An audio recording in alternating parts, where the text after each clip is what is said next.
Anyway, I'm Bishop Mary Glasspool of the Episcopal Diocese of Los Angeles. And I'm delighted to be with you today and honored to be asked to facilitate this gathering. So I'll say thank you, Jim, for your words earlier. That's all right. No problem. We're loose. We're flexible. Thanks to all of you who are here today. I'm led to believe close to 50 environmental, civic, social justice, faith, business, and educational organizations. That's an extraordinary range of groups that understand themselves as connected to each other by the common good.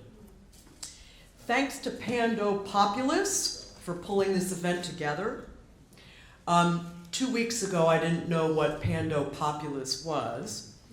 Then I learned that it's the name of the largest and oldest organism on the planet, a grove of aspen trees spread over 100 acres in southern Utah that looks like thousands of individual trees, but in fact is one single organism, all connected at the roots. It's a great diagram.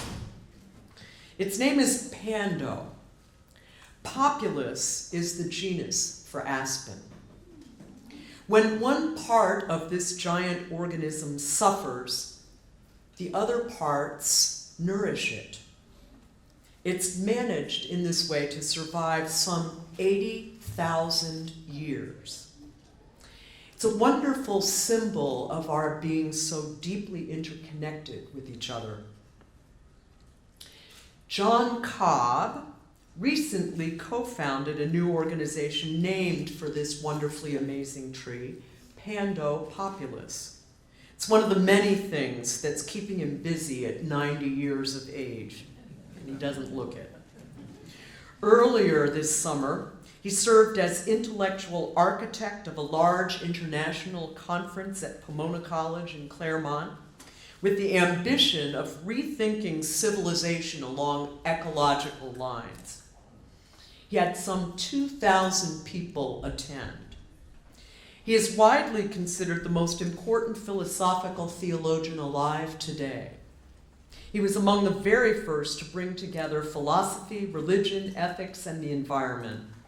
He is the great pioneer of ecological civilization. Here is John, and he'll tell you more about Pando.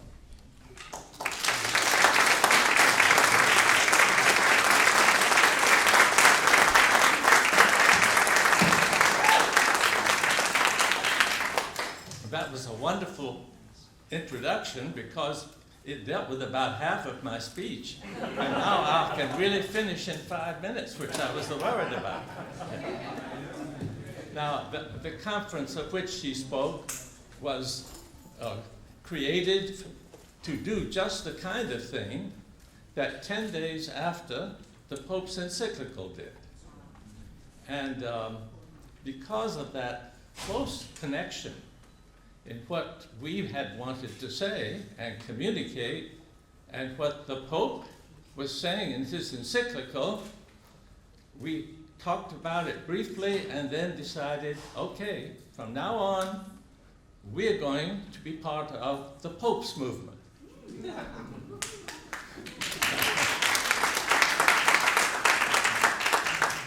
If we worked just on our own movement, if we were very lucky, we might have some influence on a few tens of thousands of people. We would have been very proud of that. The Pope encyclical has already reached hundreds of millions of people. One of the things that we were trying to say in the conference was that many of us, working in many different fields, really at a deep level, were working for the same thing. The Pope said that too. And it was very difficult for us to see how to give adequate expression to our deepest concern, because there was no leader. For decades now, we've had hundreds of leaders, great leaders, people who have done wonderful things.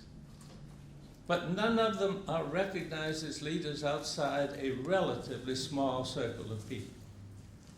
And they may be friends with each other, they may support each other a little, but basically, all of these little fragments of world-saving activity cannot change the course of events, which is based on a very different worldview and a very different way of thinking.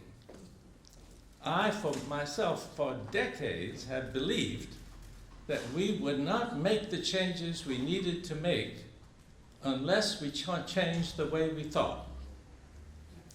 But most Americans are more pragmatic in the sense, if this is a problem, we'll solve this problem. We'll gather together people who care about this and do something about it. I think at long last, more people are recognizing that the Pope is right. Until we stop thinking in radically individualistic, materialistic, reductionistic ways, and those are, sad to say, the way our educational system teaches us to think. But until we stop doing that, we will not be able to make the drastic changes in behavior and policy, apart from which we have any hope. So now we have a leader. Now, of course, the one hesitation that we had, and I expect many, many people had, is that, of course, none of us exactly agreed with the Pope on everything. And some people have been devoting enormous amounts of effort, sacrifice, and suffering to accomplish goals which are not part of the Pope's goal. I think we need to recognize that. The first step we took in trying to throw our weight behind the Pope was to gather from people who had been at the conference responses to the Pope's encyclical. And I'm proud to say they now are in a book.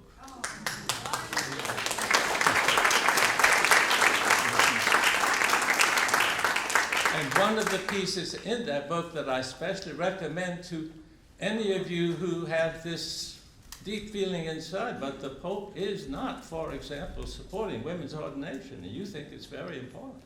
That's just one of many things that could be of concern to you. I hope you'll read the article by Catherine Keller. She's a very strong feminist. I think she has a beautiful balance of course, we don't give up on these other things we care about. But none of them will amount to much unless we still have a home.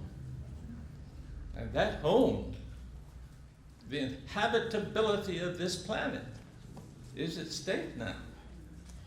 And in those circumstances, all of us have reason to follow a man who has so profoundly spoken to the importance of our common home. You can see that's the term we picked up.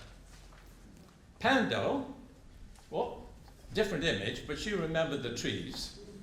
This is another image showing that it's awfully hard to talk about strict individuals. We are all creations of community and parts of community. We are shaped by so many things.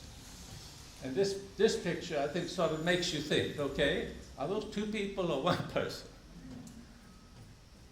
So there we have many images, but Pando is the one that we single out. And we have decided the Pope is Pando. And I dare to believe he wouldn't object to be called that.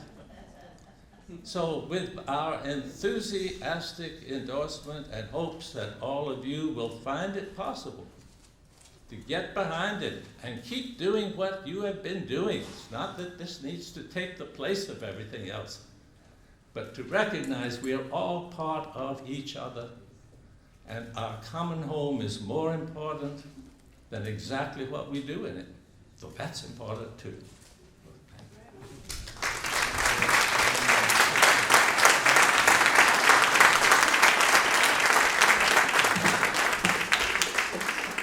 Well, there's a new icon for the day, and I asked John to stay with me because I can't present it alone and he can't present it alone. We have to present this together. We're in it together. Good image. The Pope is Pando. Joined at the hip, or maybe the knees, I don't know, but joined nonetheless.